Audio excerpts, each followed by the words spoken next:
Hi. Are you afraid of AI? Are you a little bit scared? Maybe you should be. If you're new here, hi, I'm Leeja, I'm a lawyer, and I like talking about the law. And today, we're gonna talk about AI specifically, because ChatGPT is taking the internet by storm, and it's a little freaky, if we're being honest, okay? It's a new artificial intelligence-based chat bot that is frankly shockingly good at doing things like drafting basic legal arguments, for example, or stories, or other technical documents, or whatever you ask it to. Then there's also dall-e and 𝗦𝗫𝗏, which allows people to create art out of thin air with zero artistic talent just by inputting a phrase and hitting enter. Is this all legal? What does the law have to say about it? Let's discuss.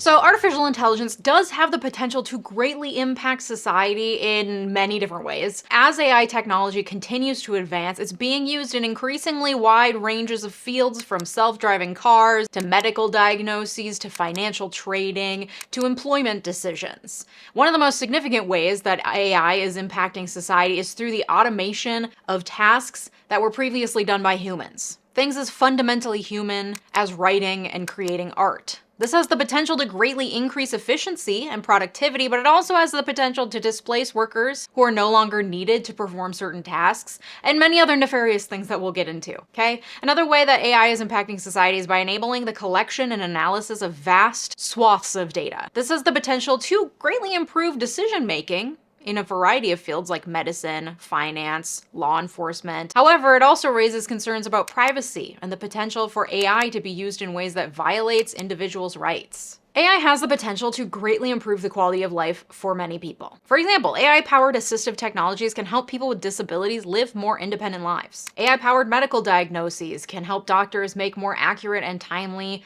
diagnoses. And AI-powered transportation systems could help reduce traffic congestion and make transportation more efficient. You know what AI will never replace though? Human eyeballs. And my need to see, despite the fact that I got the astigmatism and my eyeballs are shaped like footballs, okay? Let me thank my partner on today's video, 𝗪𝗑𝗥𝗓𝗏. I love 𝗪𝗪𝗏𝗏. I talk about 𝗪𝗪𝗏𝗏 all the time. You know 𝗪𝗪𝗏𝗏. You're always asking me about my 𝗪𝗪𝗏𝗏s. All my glasses are from 𝗪𝗪𝗏𝗏 and have been for years. 𝗪𝗪𝗏𝗏 is committed to providing exceptional vision care online and in stores, offering eyeglasses, sunglasses, eye exams, and contact lenses, okay? They also have options like blue light filtering lenses, and that's what I always get because we stare at screens too much throughout the day, even with AI. And I've noticed that I get fewer headaches when I switch to blue light filtering glasses. Glasses from 𝗪𝗪𝗏𝗏 start at $95, including prescription lenses, and you can save more if you buy more. You get 15% off when you buy 2 or more pairs of prescription eyeglasses or sunglasses. And you can try 𝗪𝗪𝗏𝗏's free home try-on program for free.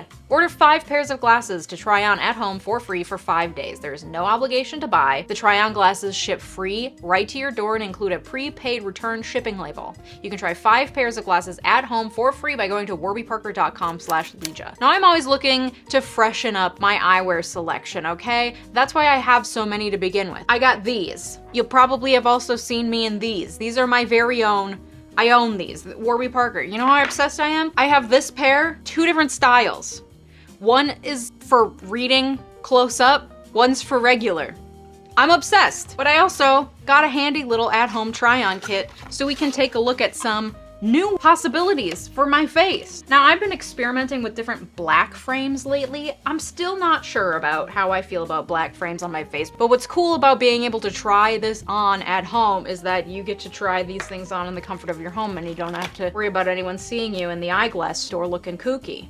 Speaking of kooky, yeah, but like, I'm still deciding. These are the Winston wides. You can get various widths, which is really helpful. Picture these, but like an all black ensemble. Pretty powerful, pretty kooky. Or if I wanna go for like goth librarian, a slightly nerdier shade of black. These are the 𝗲𝗏𝗏𝗏𝗏s. The possibilities are endless when you try on frames with Warby Parker. You can go to warbyparker.com/Leeja to order your home try-on kit for free today. Thank you so much, Warby Parker, for partnering with me on today's video. Okay, so AI technology is continuing to advance. There's a lot of different applications using AI in our everyday life. And as this technology continues to advance, the law has a really hard time keeping up. We've seen this especially since the creation of the internet. And we have laws like CDA 230, which is nearly 30 years old. It's a law that gives near total immunity to websites for the things that users post on those websites, even if they're violent or hateful or include things like revenge porn, for example. And CDA 230 is incapable of functioning in the highly complex space that the internet has created. And that's just one example of how the law just doesn't really work well when it comes to new technologies. The law can't keep up, partially because our lawmakers are mostly geriatric, and I've heard of judges who still refuse to use email. Hell, our former president, Donald J. Trump himself, famously does not use email. But also, the law moves at truly a glacial pace, no matter how old the lawmakers are, while tech advances at shocking speed, illustrated most recently by the unveiling of ChatGPT, which if you haven't tried it, you should. It's literally just a chat box that you input a command to and it will spit out something. I have been surprised time and again at the types of things it can spit out. The other day I asked it to tell me a story about my dog Moira in an alternative universe where Moira lives in a junkyard, because we always joke that Moira is a junkyard dog because she's a bulldog. And it told this elaborate tale of Moira's life in that junkyard. The possibilities are endless. The point being, we don't have laws for a lot of the tech that's newly being developed, or the laws that do apply are clunky and they don't quite fit because we're just trying to make old laws fit with new inventions. One of the key reasons for the need for legal regulation of AI is to protect individuals' rights. AI systems have the potential to collect and analyze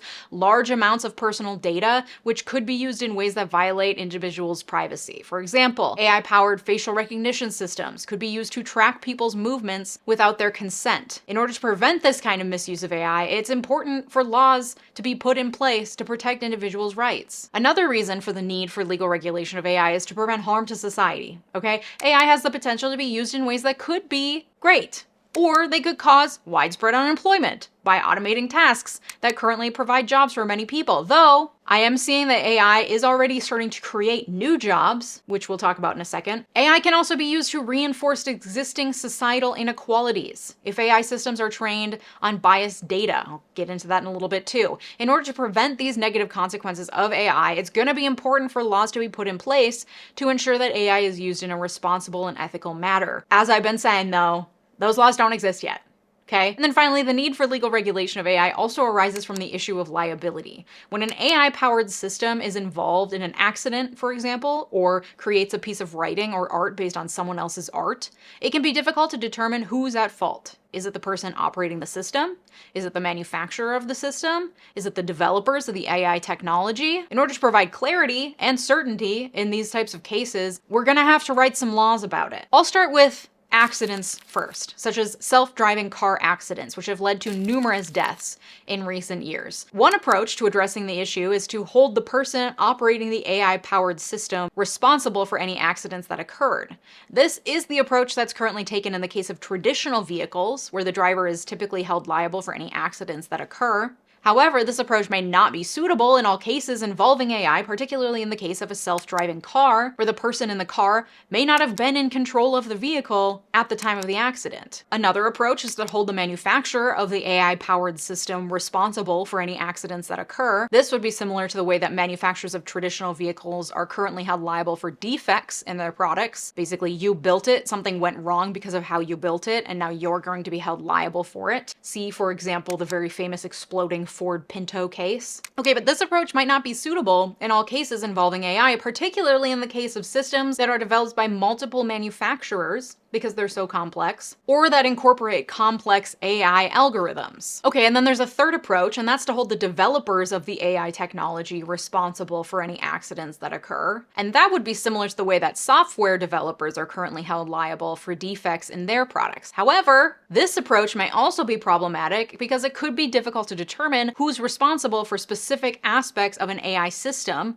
that's large and complex, and it could be difficult to hold individual developers accountable for accidents that are caused by complex AI systems. Another example of outdated laws trying to apply to brand new technologies is in the field of intellectual property law. Traditional copyright laws bar anyone from using a creator's work or creating derivative works from their original work without their permission. A derivative work is basically an expressive creation that includes major copyrightable elements of an original, previously created work of art. That derivative work has its own copyright, but the underlying elements that were taken from the original work still belong to the original copyright holder. So for example, if you make a song and you use a sample from someone else's song, depending on how big the sample is that you're using, it's likely a derivative work made from the original song that you sampled, and you need to ask permission from the copyright holders, okay? So to use or create derivative stuff from an artist's original work, you gotta get permission. The problem is that AI uses art from all across the internet to make new art. You can ask the AI bot to create art for you based on someone else's artistic style. So I can ask it to create a painting of a cow skull and a rose floating over a desert in the style of Georgia O'Keeffe, which I did, and now who owns the copyright to that? Because that is certainly based on an existing O'Keeffe painting that is not in the public domain yet. Did I just violate her copyrights? Probably. But who should be held responsible? Lil old me? All I did was type some words in. This isn't even art that I created. It was created by a bot that was built by developers to be able to copy O'Keeffe's style on purpose. Are we both liable? Are neither of us liable? We literally don't know. And we won't know until lawmakers write laws to clarify this, or more likely, until a lawsuit goes before a judge and we start getting judicial interpretations of how the old laws apply to this new technology. Artists, however, are already certainly very on edge. Over the summer, AI-generated art won the digital art category of the Colorado State Fair's Fine Arts competition, and people were understandably pissed. Okay? The creator of the AI art said that he disclosed that it was AI generated, but that disclosure apparently didn't make its way to the judges. He also claimed that he spent weeks perfecting the right prompt to get the bot to create the art. Is it art, though? The Colorado State Fair decided to let their decision stand to promote conversations around this very topic. And the truth is, there aren't any answers. Yet. Many activists are pushing people to stop using the AI art generators, especially ones like dall-e and 𝗦𝗬𝗓. 𝗦𝗬𝗓 is the one you pay for and then they generate different portraits of you. This is because that technology is based on art scraped from the internet made by thousands of actual artists. And the more people who use that AI art generator, the smarter it gets, and the better that it will be at replacing the very artists whose art it's using to learn from. Okay, and then there are even other ethical considerations around privacy, data protection, and misuse of AI. The potential for AI to violate privacy is a major concern for many people, and as AI technology continues to advance, it's being used in an increasingly wide range of applications, as I said, from self-driving cars, medical diagnoses, financial trading, employment decisions. And with this increased use of AI comes the potential for AI systems to collect and analyze large amounts of personal data. One of the main ways that AI can violate privacy is through the use of facial recognition technology. AI-powered facial recognition systems are capable of collecting and analyzing vast amounts of data about people's faces, including their physical characteristics, their expressions, even their emotions. And then this data can be used to identify individuals and track their movements, potentially without their knowledge or consent, especially through the use of things like CCTV and other cameras. I read a really fascinating article a long time ago from the Washington Post about how you can map most of our neighborhoods in this country because everyone now has a Ring doorbell, and using that video footage, you could map out entire neighborhoods and watch everyone's movements within that neighborhood. That's not even AI and it's spooky. Anyway, this data can also be used to create detailed profiles of individuals, which could then be used to make predictions about their future behavior or to influence their decisions, especially in marketing. Also, the use of AI can raise privacy concerns in relation to the security of personal data. AI systems collect and analyze this data. All of this personally sensitive, valuable information could be accessed by unauthorized parties, either through hacking or other means, and then could be used for nefarious purposes such as identity theft or fraud. And then of course, because everyone uses every new technology to do sex stuff with, it's been reported that people are using AI art generators to create fake nudes of other people, or they're feeding in nudes of a person to get out different nudes of that same person. Which are real, which are fake, when posted to the internet, which count as revenge porn, and which are just AI rendered non-human bodies. This is similar to what we discussed about CP in my video about 𝗦𝗨𝗣𝗥𝗓𝗖𝗧. Is it CP if it's AI generated? According to the Supreme Court, it could be, though they didn't make a specific finding as to AI-generated CP. They just said that anyone offering to sell CP, even if that CP is AI-generated, is still liable for selling CP. And that's an indication of the direction that AI laws might go in. If it's AI-generated, it's still fill in the blank. If it's AI-generated, it's still CP.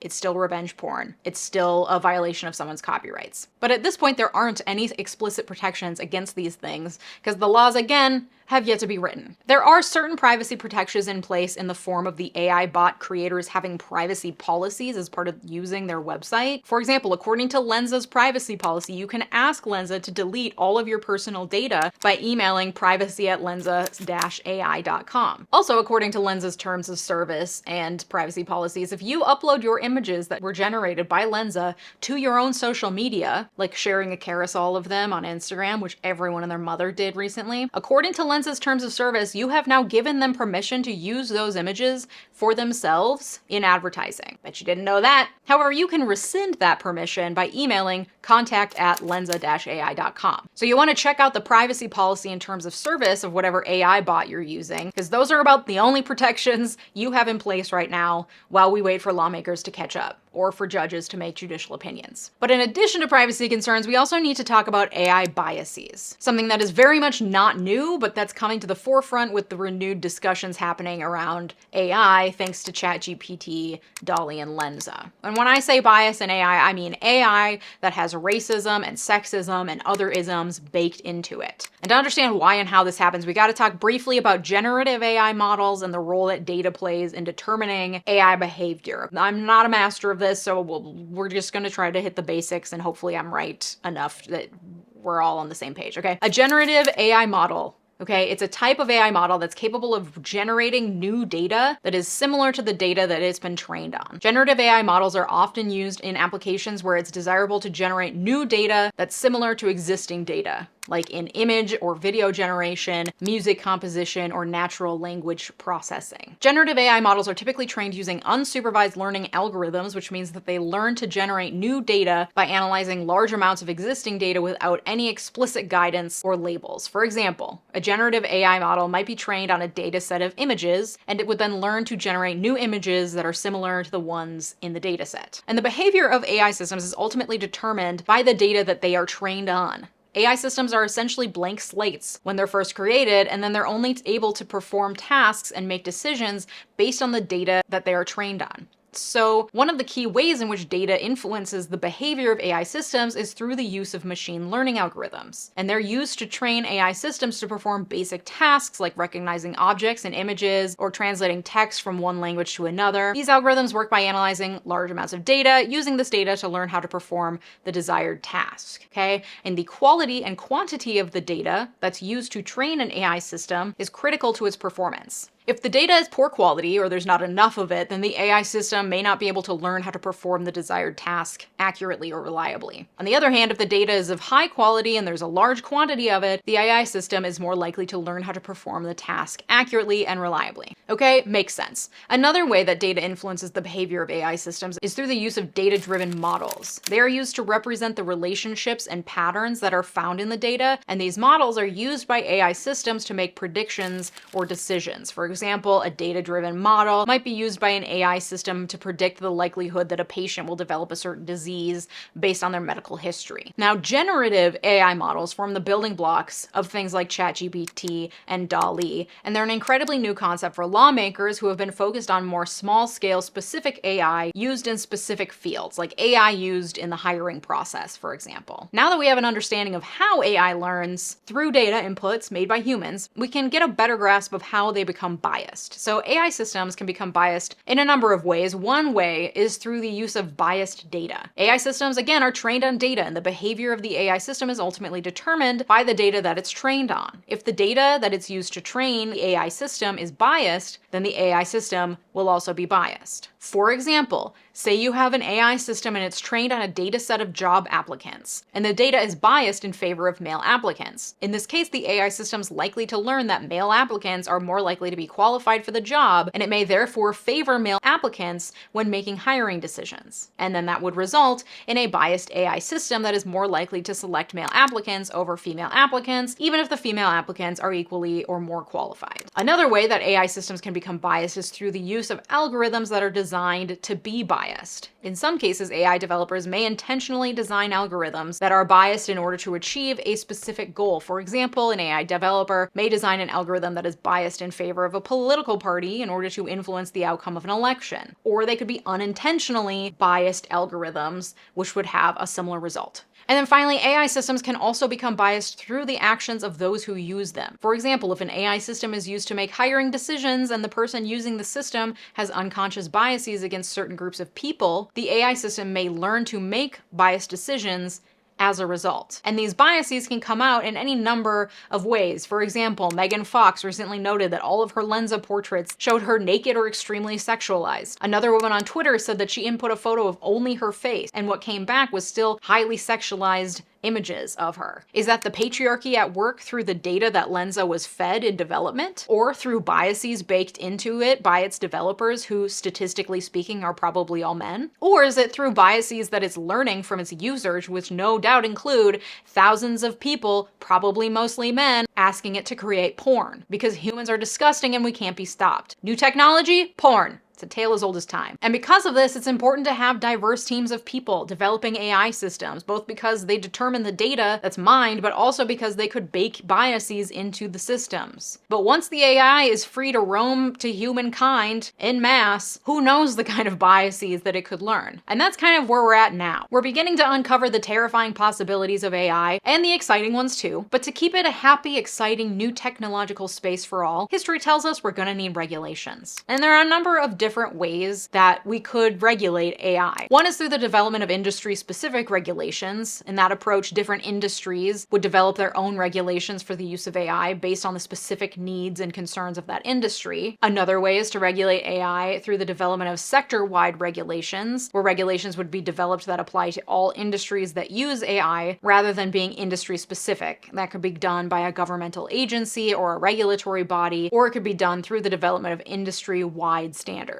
And then a third way is to regulate AI through the development of general AI regulations. In this approach, regulations would be developed that apply to all uses of AI, regardless of the industry where it's used. And this would require a broad and very comprehensive approach to regulating AI and would likely involve, hopefully, input from a wide range of stakeholders, including AI developers, users, advocacy groups, working in tandem with lawmakers. I'm certainly in favor of very tailored AI regulations made by lawmakers with the input of a wide range of stakeholders, as opposed to internal self-policing regulations that I'm sure AI companies would probably prefer. The problem is that until now, lawmakers that have been focused on AI at all have been regulating very specific instances of AI instead of the underlying AI technology. For example, in New York, they passed regulations to control for bias in New York City's automated employment decision tool, set to go into effect in April. Under that law, it'll be unlawful for an employer or employment agency to use artificial intelligence and algorithm-based technologies to evaluate New York City candidates and employees unless it conducts an independent bias audit before using the AI employment tools. And that's all well and good for that very specific issue, but there are still larger questions about AI generally and how AI is going to shape our world now that it seems to have been unleashed unexpectedly in a way that is likely going to change the way that we create moving forward. What do you think?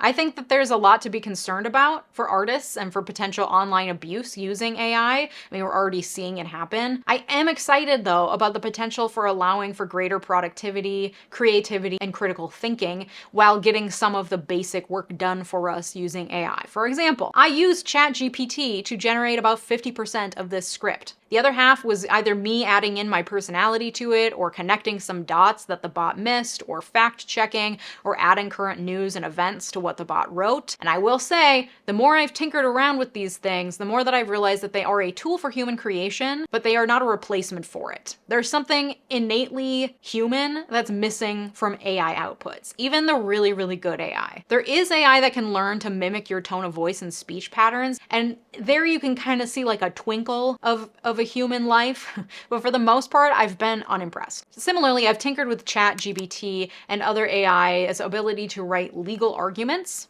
to see if my job is on the line. And while I was most impressed with ChatGPT and its ability to apply the law to a given fact pattern, I would never in a million years have ChatGPT generate my legal brief for me and just submit it as is to a court of law. There are, however, really interesting possibilities in the world of like pro se litigants, people who represent themselves in court. If they were able to generate basic legal arguments using AI, that could be really promising. But it's not going to take the place of competent human legal representation anytime soon. Learning what I've learned about dall-e and 𝗦𝗫𝗓𝗂 and artists' concerns about their intellectual property, I'll probably leave art-based AI alone, but I think there's a lot of potential for AI to be used as a really amazing tool to help human ingenuity, but only if proper regulations are put in place first to keep the creeps from abusing it. Thanks again to Warby Parker for partnering with me on today's video. Do not miss out on these great glasses. Order your free at-home try-on kit today at warbyparker.com/Leeja. I will say this is my last video of the year of 2022. I will be back next year. I have some exciting news, an exciting new project that I'm hoping to launch at the beginning of the year. If you're interested in staying up to date with what's going on with that and you want to be the first to know, click on the link below to sign up and get updates about what's coming from me in the new year. If you like this video, you might also like this video all about why people are allowed to represent themselves in court. I hope you have a great holiday season and New Year's, and I'll see you in 2023. Bye-bye.